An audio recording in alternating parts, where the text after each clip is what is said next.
What are we tackling today? Today we're going to be talking about one question I think is a huge one, and that is how to avoid picky eating or how to solve it if they're already dealing with it.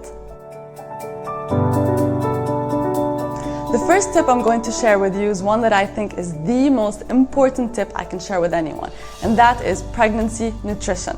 So if you look at the first 1,000 days of a baby, when they consider the nutrition to be super important, it all starts at conception. So a pregnant lady has a big responsibility in ensuring that she is eating really well in order to avoid complications for her babies later. I'm going to share a really interesting experiment that was done. So they brought a group of women and they divided them into 3 groups. The first group, they asked them to drink 1 glass of carrot juice every single day during the 3rd trimester. The second group of ladies, they asked them to drink 1 glass of carrot juice every single day during lactation for 3 months, so the first 3 months of breastfeeding. And the third group, they asked them not to drink any carrot juice at all, not during pregnancy and not during breastfeeding. Can you guess what the results were?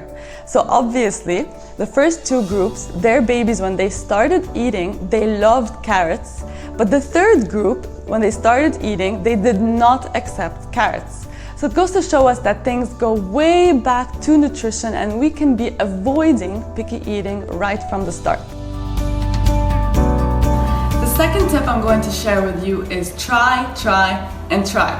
So if you look at what the National Health Services in the UK says, they tell us that it can take 10 to even 15 trials of each single food before the baby actually likes it.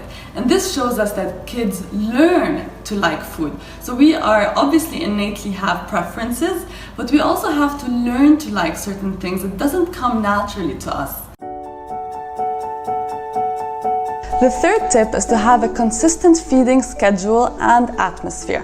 What that means is that if baby is having breakfast, for example, at 8 a.m. each day, it should always be at 8 a.m. So not once at 8, once at 7, once at 10, etc.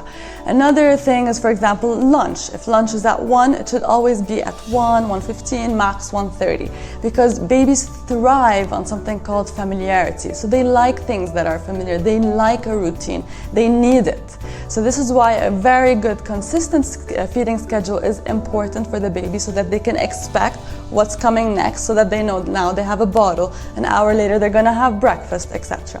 Another thing is that the atmosphere should also be the same. For example, if your baby is eating on a high chair, they should always eat on a high chair. If they are eating in the kitchen, they should always eat in the kitchen. So once they're coming and being put on the high chair, they know what's coming next. They can expect it and they can accept it at the same time.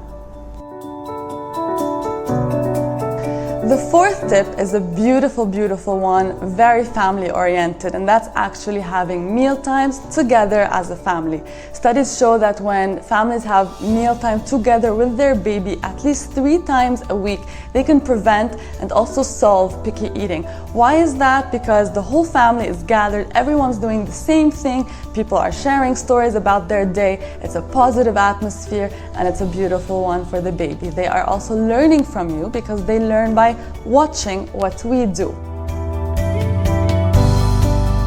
The fifth tip is catered to babies turning 1. At that age, you surely know that many babies tend to practice and show their autonomy. They realize that they have an opinion and that they can enforce it as well. So as a parent here, we don't want to be restricting them and tying them down. We do want them to be able to practice this and realize that this exists, but we want to guide it, we want to limit it, show them that as a parent, I let you do things, but I limit the choices. The sixth and final tip is one that we really need to remember if we are dealing with picky eating, and that is not to stress. The most important thing is to keep a calm atmosphere, and we cannot let baby know that we as parents are nervous. They sense it and they can totally overpower us in that way. So we always allow a 30-minute slot for eating. After that, if the baby is refusing to eat, we just very calmly move the plate away and move on to a different game. And we don't offer something instead of it. So we don't want baby to think that, okay, if you don't like this food, I'll give you something else.